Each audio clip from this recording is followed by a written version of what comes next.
पृथ्वी, हमारा घर जो करोड़ों जीव और वनस्पतियों घने जंगलों को खुद में बांधे हुए है। हजारों वर्षों से पृथ्वी के जन्म और विनाश को लेकर बातें होती रही हैं। साथ ही यहाँ करोड़ों साल पहले रहने वाले डायनासोर के विलुप्त होने का कारण ढूंढा जाता रहा है। जहाँ पता चलता है बहुत समय पहले पृथ्वी पर एक बड़े और भयानक उल्कापिंड के गिरने के कारण ऐसी महाप्रलय आई कि उस समय के सभी जीव इस महाप्रलय में मारे गए, पर ये जीव इस भयानक घटना के कारण ही विलुप्त हुए थे। लेकिन इसके बाद अनेक ऐसे जीव पृथ्वी पर थे जो मानव उत्पत्ति के बाद धीरे धीरे पृथ्वी से विलुप्त होने लगे। तो आइए जानते हैं ऐसे कुछ विलुप्त जीवों के बारे में जो शायद आज भी इस पृथ्वी का हिस्सा हो सकते थे। डोडो। बहुत समय पहले कभी हिंद महासागर में मॉरिशस के द्वीप पर यह पक्षी बहुत अधिक संख्या में पाया जाता था। ये एक ऐसा पक्षी था जिसके पंख बेहद ही खूबसूरत नीले और भूरे रंग के थे, पर पंख होने के बावजूद भी ये पक्षी उड़ नहीं पाता था, जिसका कारण इनका खुद का वजन था जो लगभग 23 किलोग्राम हुआ करता था, और इस वजह से ये अपना घोंसला भी जमीन पर बनाते थे। सन 1507 ईस्वी में पहली बार पुर्तगाली नाविकों ने इन पक्षियों को देखा और यहीं से इन पक्षियों के विलुप्त होने की शुरुआत हो गई। पुर्तगाली नाविक डोडो को पकड़कर उनके मांस को अपनी यात्राओं के दौरान प्रयोग करने लगे और इस तरह यात्राओं के लिए ताजे मांस के आसान स्रोतों के रूप में डोडो की आबादी जल्द ही खत्म होने लगी। पुर्तगालियों के अलावा इस द्वीप पर बंदरों, सुअरों और चूहों जैसे कमजोर स्तनधारियों ने भी इनके अंडों को खाना शुरू कर दिया।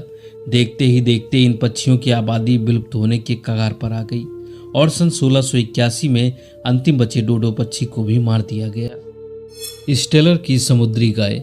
ये एक अनोखा जीव था जिसे 1741 में जर्मन प्रकृतिवादी जॉर्ज डब्ल्यू स्टेलर द्वारा खोजा गया था। ये समुद्री गाय बेरिंग सागर में कोमाडोर द्वीप समूह के पास तटीय क्षेत्रों में निवास करती थी।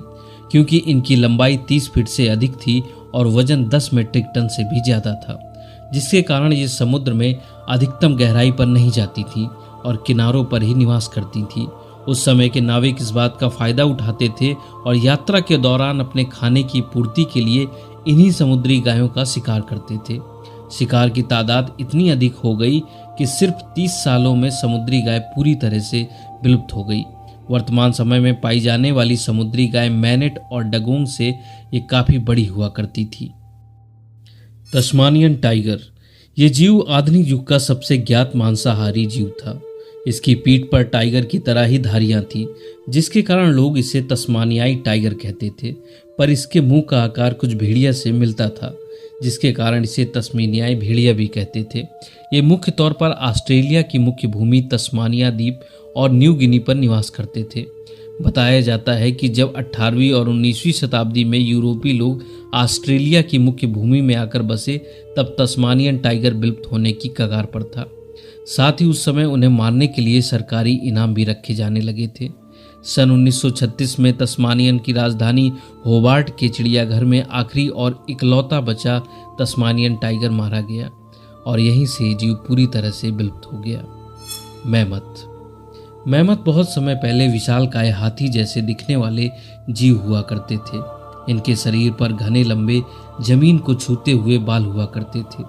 इनका आकार तो वर्तमान समय के हाथियों जितना ही था, पर इनके दांत बड़े और स्पाइरल हुआ करते थे। ये जंतु पहले यूरोप में रहा करते थे, पर जब आइस एज जैसी महाप्रलय आई तो ये सभी भोजन की खोज में उत्तर दिशा की ओर बढ़ने लगे, पर यहाँ की जमीन दलदली होने के कारण ये सभी उसमें धंसते चले गए और बर्फ के दलदल में ही जम गए। माना जाता है कि आइस एज ही मैमथ के विलुप्त होने का मुख्य कारण था। ऐसे ही बर्फ में दबे मैमथ का शरीर साइबेरिया में पाया गया था, जिसे लॉस एंजल्स के म्यूजियम में रखा गया है। बताया जाता है कि बर्फ में दबे होने के कारण इनका शरीर इतना सुरक्षित मिला है कि न केवल इनका मांस खाने योग्य है, बल्कि उनके मुंह और अमाशय में पड़ा हुआ उस समय का भोजन भी अभी तक सुरक्षित है। इनके नाम के पीछे का एक कारण इनका बर्फ में दबा हुआ मिलना भी है, क्योंकि साइबेरिया भाषा में मैमथ का मतलब होता है भूमि के अंदर रहने वाला जंतु। इन हाथियों के जितने भी मृत शरीर पाए गए हैं वो बर्फीले कीचड़ के नीचे ही पाए गए हैं, और यही वजह है कि साइबेरिया के किसान मैमथ्स को एक प्रकार का बड़ा छछूंदर मानते हैं। Black rhino. राइनो जंगल में आज भी देखने को मिलेंगे, लेकिन ब्लैक राइनो वो प्रजाति है जो धरती से हमेशा के लिए मिट चुकी है। भारी भरकम शरीर वाले इस जीव को दरअसल 2011 में ही विलुप्त घोषित कर दिया गया है, जब इनका एक भी सदस्य वैज्ञानिकों की नज़र में नहीं आया। इनकी विलुप्ति की सबसे बड़ी वजह हम इंसान हैं, क्योंकि इंसान ने भारी मात्रा में इनका शिकार किया। राइनो देखने में भले ही इतना विशालकाय होता है, पर वो अपना खुद का बचाव नहीं कर पाता है। इसी बात का फायदा उठाकर इंसानों ने इन जीवों को मारना शुरू कर दिया। इनके कीमती सींगों को काले बाजार में बेचा गया। कई दवाइयां भी इनके सींग से बनाई जाती हैं। यहाँ तक कि सिविल वॉर के दौरान राइनो के सींग से ही हथियार बनाए गए थे। विलुप्त होने का ये सिलसिला आज भी रुका नहीं है। आज भी कई जीव जंतु ऐसे हैं जो पूरी तरह से विलुप्त होने की कगार पर खड़े हैं। पता नहीं हमारे बाद आने वाली पीढ़ियां उन्हें देख भी पाएंगी या नहीं। ये हमारी जिम्मेदारी होती है कि इन जीवों को हम खुद संरक्षण दें। मिलते हैं नए वीडियो में, तब तक के लिए धन्यवाद।